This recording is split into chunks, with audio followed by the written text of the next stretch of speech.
Boa tarde a todos. Quero, na pessoa do presidente do Congresso, meu amigo, Dr. Gustavo Brigagão, cumprimentá-los, saudar meus colegas de mesa, meus amigos, na pessoa do seu presidente, Dr. Gustavo Damásio, e dizer que pretendo seguir as regras básicas de uma exposição que não pode se delongar por mais de 15 minutos. Pretendo falar de pé para ser visto, falar alto para ser ouvido, falar claro para ser compreendido, mas, sobretudo, falar pouco para, com alguma sorte, ser aplaudido. Dito isso, a exposição será dividida em 3 partes. Uma primeira, na qual será delineado o objeto a ser tratado. Uma segunda parte, na qual será exposta a solução ao problema que está em debate hoje no Supremo Tribunal Federal. E uma terceira, na qual trarei aqui uma proposta alternativa de abordagem da questão, diferente daquela que está sendo considerada hoje do ponto de vista da jurisprudência. Qual é a questão? O professor homenageado desse congresso, Ricardo Lobo Torres, dizia que o tributo é o preço da liberdade. É preciso pagar tributos. É preciso pagá-los de acordo com a Constituição. Eventualmente, paga-se tributo a maior, por quaisquer razões. Nessas hipóteses, o artigo 170 do Código Tributário Nacional autoriza o ente federado a, por lei própria, permitir a compensação do tributo pago a maior, na forma prescrita em lei federal, estadual ou municipal. Trata-se, portanto, de acordo com o CTN, de faculdade do ente federado, que pode ou não ser legalmente outorgada ao contribuinte pelo ente federado. Dito isso, cumpre lembrar que até o ano de 1991 não havia regulamentação da compensação de tributos indevidamente pagos no plano da União Federal.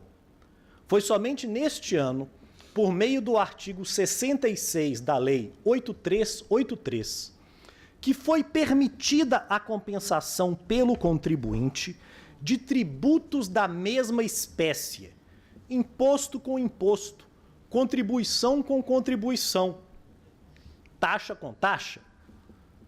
A compensação era feita na contabilidade do contribuinte, sem qualquer procedimento específico. Detectado o pagamento a menor do tributo, lavrava-se auto de infração para a cobrança do valor devido e não pago. Com o uso cada vez maior por parte dos contribuintes dessa faculdade legalmente outorgada por primeira vez em 1991, a União decidiu, em determinado momento, restringir a compensação. E em 1995, uma segunda lei altera o artigo 66 da Lei 8383 para dispor que, doravante, a compensação só seria possível entre tributos que tivessem não apenas a mesma espécie, contribuição e contribuição, mas que, além disso, tivessem também a mesma destinação constitucional. O objetivo era impedir a compensação de PIS com COFINS, por exemplo, que tem destinações constitucionais distintas, e com isso restringir o direito do contribuinte. No ano seguinte, em 1996, foi editada a Lei 9.430, cujo artigo 74 ainda é o enunciado normativo que regulamenta a compensação federal no Brasil. A partir deste momento, passam a existir 2 regimes de compensação. o da Lei 8383, em que era possível compensar tributos da mesma espécie e da mesma destinação constitucional na própria contabilidade do contribuinte, e o do artigo 74 da Lei 9.430, por meio do qual o contribuinte pedia autorização ao delegado da Receita Federal e, municiado dessa autorização, então procedia à compensação de tributos de espécies diversas. O regime, portanto, era distinto. Se o objetivo era compensar imposto de renda com contribuição social sobre o lucro, a única saída era pedir autorização ao delegado da Receita Federal, aguardá-la e, autorizado a tanto, proceder à compensação. Do contrário, só se podia compensar tributo da mesma espécie e da mesma destinação, sem prévio requerimento à autoridade administrativa. Esse insólito regime de compensação perdurou por muitos anos, até que em 2002, Everardo Maciel, na Secretaria da Receita Federal, e ele relata isso publicamente em congressos, foi procurado por um contribuinte, um empresário, que disse a ele o seguinte: Everardo, eu paguei 10 milhões de reais a mais para a União. Eu tenho que pagar 10 milhões de reais mês que vem. Por que eu não posso compensar os 10 milhões de imposto de renda que eu paguei a mais com os 10 milhões de PIS e COFINS que eu preciso pagar ano que vem? Everardo então responde: veja bem, o imposto não tem destinação constitucional específica, ao contrário das contribuições. Isso pode gerar um caos nas contas públicas, etc, etc, etc. Após uma hora de preleção, o contribuinte, então, redarguiu, indagando a Everardo Maciel: tudo bem, eu entendi tudo o que você disse. Eu só tenho uma pergunta. Você me deve 10. Eu te devo 10. Por que mesmo que não se pode compensar? Everardo, então, se convenceu de que havia algo errado. E, nesse ano, foi publicada uma alteração no artigo 74 da Lei 9.430 de 96, unificando os regimes de compensação e permitindo, finalmente, que o contribuinte pudesse compensar tributos de espécies distintas sem prévia autorização da Receita Federal. Ato contínuo, foi criado um procedimento específico para validação ou não dessas compensações, que passaram a ter nomenclaturas procedimentais próprias, distinguindo-as dos autos de infração e impugnações a autos de infração, que eram a regra geral até então. Esse novo regime, que cria, então, os pedidos de restituição cumulados com declarações de compensação e as chamadas manifestações de inconformidade, em que o contribuinte demonstra o seu inconformismo com a não homologação da compensação, teve, obviamente, sucesso imediato. E houve um crescimento exponencial da compensação de créditos tributários, já à luz dessas modificações legais. Para evitar exageros, previu-se em algumas situações que a compensação seria considerada inexistente se houvesse abuso. Por exemplo, o contribuinte requer o reconhecimento de um crédito. A Receita nega o crédito. Posteriormente, ele usa o mesmo crédito para compensar um débito. Aquele crédito que já foi negado anteriormente pela Receita. Esse tipo de situação foi tratado de forma apartada para evitar que o contribuinte utilizasse da nova faculdade para abusar do seu direito. Pois bem, de toda sorte, fato é que em 2010, 8 anos após esse novo momento legislativo na compensação tributária brasileira, o número de compensações cresceu tanto que se decidiu criar uma multa, para além da multa moratória de 20%, específica para os contribuintes que fizessem pedidos de restituição de créditos cumulados com declarações de compensação e tivessem esses pedidos de restituição indeferidos. Em 2010, a multa era de 50% sobre o valor do crédito requerido, o que tem uma especificidade, porque muitas vezes eu faço um pedido de restituição de 10 milhões, mas compenso, naquele caso, 500 mil reais, guardando os demais 9 milhões e meio para compensações futuras. O que dizia a regra em 2010 era: a multa se aplica sobre o valor cuja restituição se pleiteia e não sobre o valor compensado.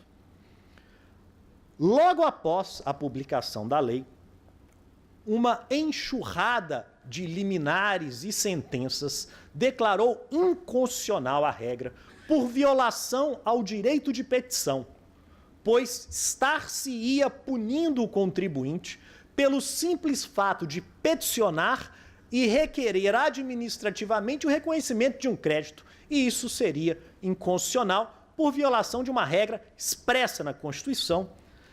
Vislumbrando o cenário obviamente desfavorável, operou-se então uma modificação na lei.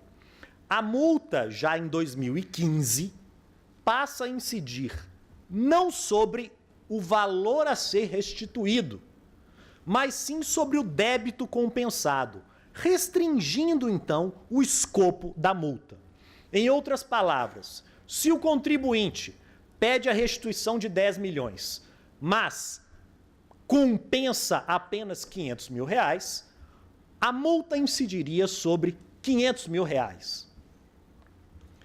Em razão disso, já passando à segunda parte da exposição, uma nova argumentação foi criada para se declarar a inconstitucionalidade da multa de 50% sobre o débito compensado com crédito que a Receita Federal diz não existir. A nova argumentação sustenta-se no princípio da proporcionalidade, dizendo o seguinte: se o objetivo da regra é evitar o abuso de direito, é evitar que contribuintes que não possuam crédito compensável valham-se do procedimento para driblar a fiscalização por algum tempo, ganhando com isso o direito à suspensão da exigibilidade via manifestação de inconformidade, há outros meios de atingir esse fim do que essa regra. É possível criar-se outros mecanismos para evitar o abuso de direito que não o mecanismo que irá punir o cidadão de bem que exerce regularmente o seu direito e que eventualmente erra. Eventualmente, o cidadão erra o cálculo. Às vezes, o envelope é trocado na entrega do Oscar de melhor filme. Por que não haveria equívoco na apuração complexa de um crédito tributário de uma empresa no Brasil que possui tantas obrigações acessórias a serem observadas pelos seus empresários? Essa, portanto, é a argumentação que conta com parecer favorável da Procuradoria-Geral da República em caso com repercussão geral reconhecida no Supremo Tribunal Federal, parecer, todavia, que faz uma ressalva de que seria legítima a cobrança da multa quando houvesse a prova do abuso de direito. Dito isso, eu trarei aqui, dentro da limitação que 1 minuto e 30 segundos me impõe, uma nova visão sobre o tema que eu gostaria de compartilhar com as senhoras e os senhores. Todo problema jurídico pode ser solucionado com regras ou com princípios que podem ser expressos ou implícitos. Há um autor brasileiro, Carlos Ari Sundfeld, que tem um livro fantástico. E um dos capítulos desse livro se chama Princípio e Preguiça. Exatamente porque é muito mais fácil decidir com base em princípios do que com base em regras. Pois o princípio tem um alto grau de abstração e de subjetividade, permitindo a sua manipulação pelo julgador da forma que lhe convier. Parece-me que a regra da igualdade pode ser utilizada para resolver esse problema, chegando-se à mesma conclusão que o princípio implícito, não escrito, da proporcionalidade tributária, que varia conforme o doutrinador.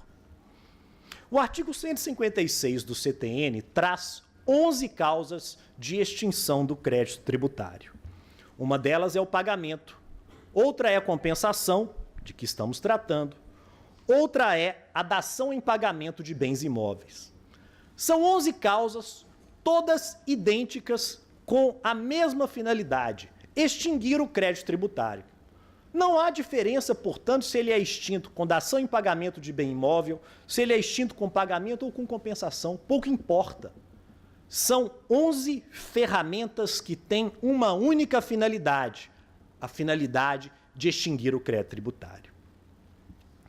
Qual é a razão para se apenar um contribuinte que paga errado? Como é possível pagar errado? Bom, o professor Sacha Calmon traz um exemplo interessante que ocorreu em sua prática advocatícia. O contribuinte foi vítima de um golpe entre o caixa do banco e o gerente financeiro da própria empresa, que fraudavam autenticações mecânicas, nessa época ainda existiam, nas guias de pagamento de tributo. Um belo dia o contribuinte descobre que não tinha mais direito à certidão negativa porque a dívida não havia sido paga. Ele paga, então, a destempo, com multa de mora de 20%. Dação em pagamento de bens imóveis. Vamos supor aqui que o Dr. Paulo tenha herdado uma fazenda no interior de Pernambuco de seu bisavô, uma fazenda de 10.000 hectares, registrada em cartório, assim, com essa metragem, há 150 anos.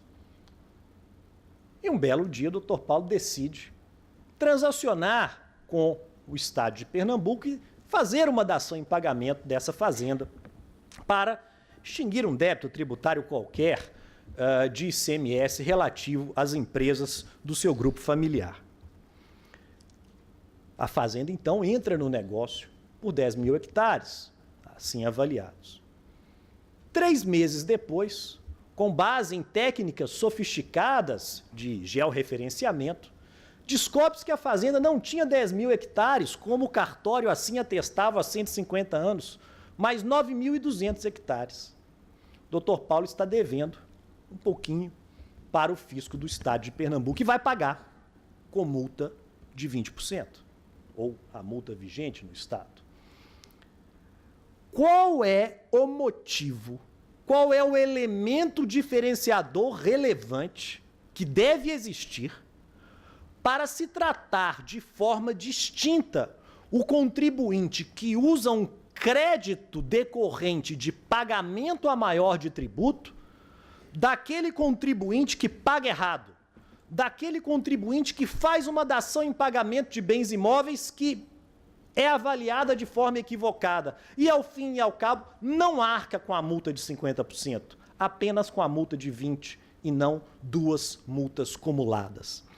Parece-me que aqui, a análise do artigo 156 do Código Tributário Nacional, com a regra da igualdade, onde não é possível diferenciar entre situações nas quais inexista elemento diferenciador relevante, é suficiente para resolver o problema pela inconstitucionalidade da multa, sem necessidade de se recorrer a princípios que são importantes, mas são abstratos e, portanto, sujeitos à manipulação, não no mau sentido, mas à manipulação pelo intérprete.